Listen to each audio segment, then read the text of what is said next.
વાવ પેટા ચૂંટણીમાં આજે રસાકસીનો માહોલ જામ્યો હતો ને જે પ્રકારે મતગણતરીના આંકડાઓ એક પછી એક આવતા ગયા તેને લઈને ભાજપ અને કોંગ્રેસના શ્વાસ રૂંધાઈ ગયા હતા। તેવામાં હવે છેલ્લી ઘડીએ ભાજપે બાજી ફેરવી નાખી છે।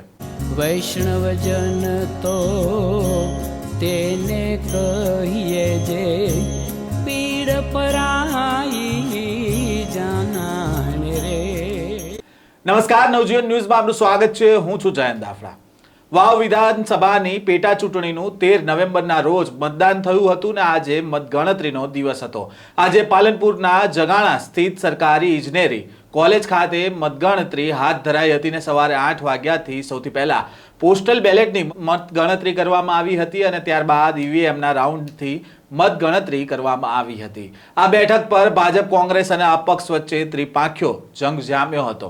વાવ વિધાનસભા બેઠક પેટા ચૂંટણીમાં સુઈગામ, વાવ અને ભાભર તાલુકાના 169 ગામોના 321 બૂથો પર 70.54% મતદાન થયું હતું ને 3,10,681 મતદારો પૈકી 2,19,256 મતદારોએ પોતાનો મત આપ્યો હતો।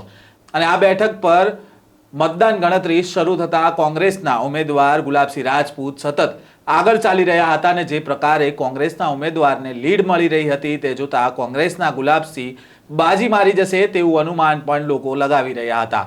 પરંતુ અંતિમ ઘડીએ ગુલાબસિંહની લીડ કાપીને વાવ બેઠક પર ભાજપના સ્વરૂપજી ઠાકોરે બાજી મારી લીધી છે। સ્વરૂપજી ઠાકોરે 2000થી વધુ મતે જીત હાંસલ કરી લીધી છે અને મતગણતરીના શરૂઆતથી જ આ ગુલાબસિંહ સતત આ બેઠક પર આગળ ચાલી રહ્યા હતા।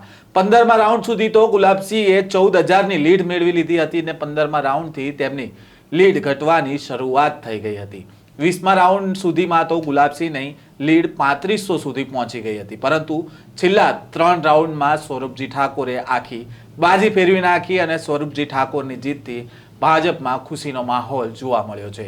તો બીજી તરફ કોંગ્રેસના ઉમેદવાર ગુલાબસિંહ રાજપૂતને ફરી એકવાર હારનો સામનો કરવો પડ્યો છે અને કોંગ્રેસની કાંઠે આવેલી નાવ ફરી એકવાર ડૂબી ગઈ છે। વધુ સમાચારો સાથે ફરી મળીશું, ત્યાં સુધી નવજીવન ન્યૂઝ સાથે જોડાયેલા રહેજો।